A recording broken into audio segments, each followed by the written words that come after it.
Welcome back, friends. It's Laree from the blog wagonwheelhomestead.com. Today we're going to be planting potatoes, but first what we need to do is cut them apart so that they will make some really nice big plants. So these are Yukon Gold potatoes. I have a 50-pound bag of them I got from my local hardware store. You can also order them from Johnny's Seed or Berlin Seeds or different places.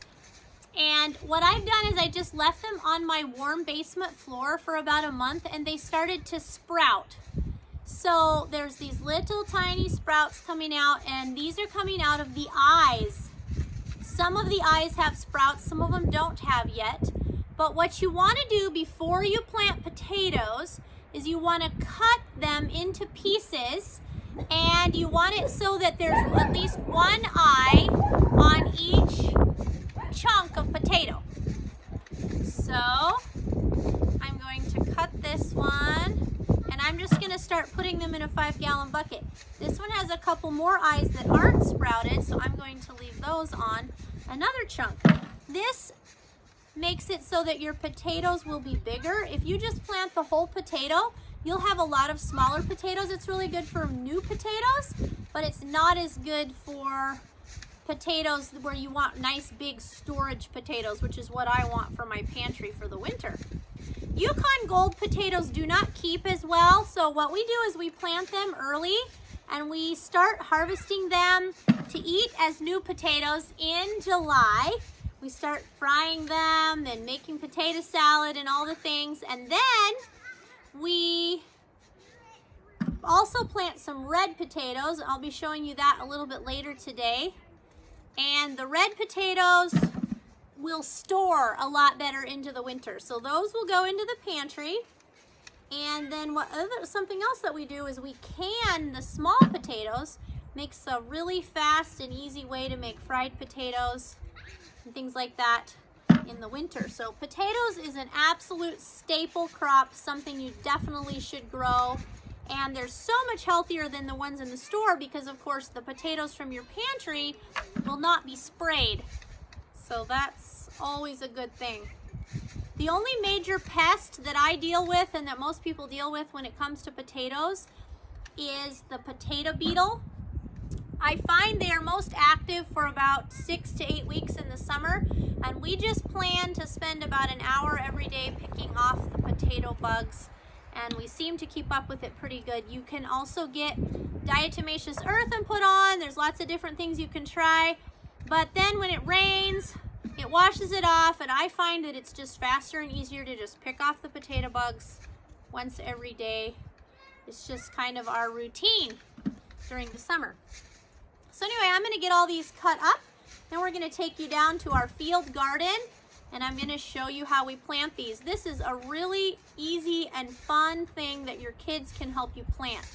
They're not little tiny seeds. There's nothing they can really hurt. It's really good to get your kids in the garden and have them help you. Then they will be excited about what is growing, and they also will learn how to grow their own food. It's a really important skill to pass down to your children. So I'm going to get these cut up, and then we're going to head out to the field. So we have 2 rows of Yukon Golds here that we planted. What I do is I put a string line down because we plow these potatoes out with a tractor, and I want to be able to have a nice straight row. And then I also have to have my rows about 7 feet apart because of that reason also, so we don't run over the next row with the tractor tires. But anyway, what I do is I put a string line out, and then I just make a trench on each side of the string line, which I'm going to show you how to do. And then we went ahead this morning and planted 2 rows of Yukon Golds. I put the rows about 10 inches apart, fairly close together, and we will just hill them together throughout this summer.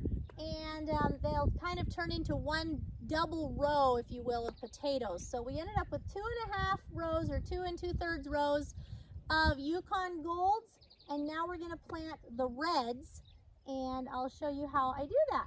So I'm just going to go along and finish making my trench, and we'll just drop the potatoes in about every 6 inches or so and cover them over. It's nice if they're at least 3 or 4 inches under the soil, but it doesn't really matter because you're going to hill them through the summer, and as you hill them, every time you hill them, they will grow more and more potatoes up their stem.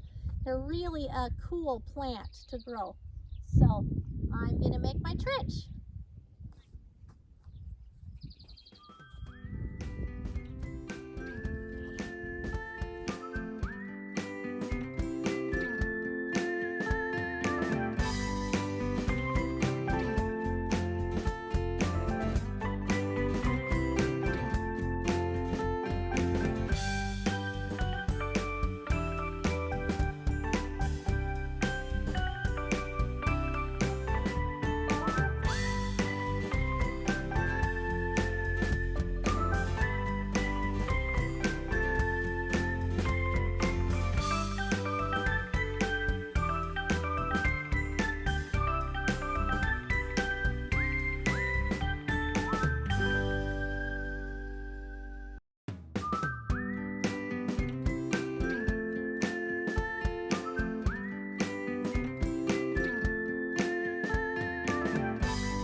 Alright, so I'm going along here and inspecting. Oh no, we don't need another one there. Whoops, pick it up.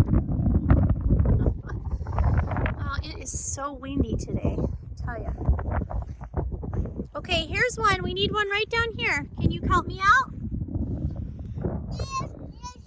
Huh? Pull one right here. Right there. Stick one right there. Good job. Okay, now come on this way. Uh-oh, here's a spot they missed.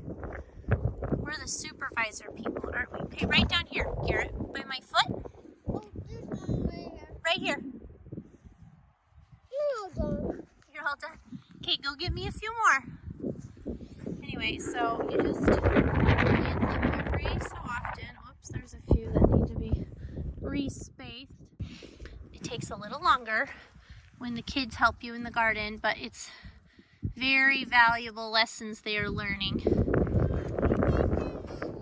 So here's some. All right, good. Bring them all down here. I've got a spot for them. Okay, and then we're just covering them over with the dirt.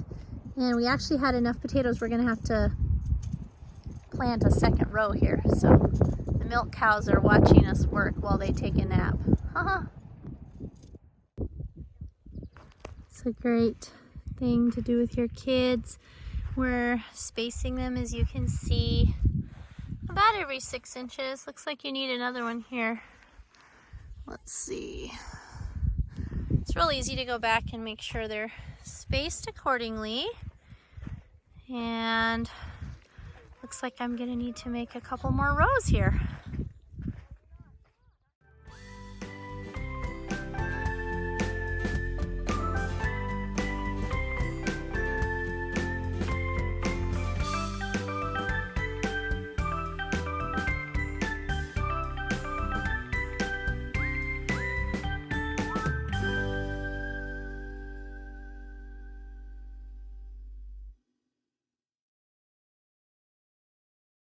Well, we planted 50 pounds of reds and 50 pounds of Yukon Gold potatoes today.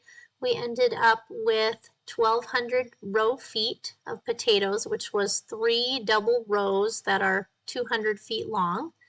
And we had a lot of fun planting these. Now we just have to wait for them to germinate and start to grow. And you'll see that when you see the little plants starting to come up out of the ground. So thanks for coming along with us today. If you've enjoyed this video, please hit that like and subscribe button. We make 2 videos every week on modern day homesteading, including how to grow and preserve your own food, how to cook from scratch, how to cook simple sourdough, and how to make your own dairy products. All things that will help you lower your grocery budget and make it easier for you to support your family.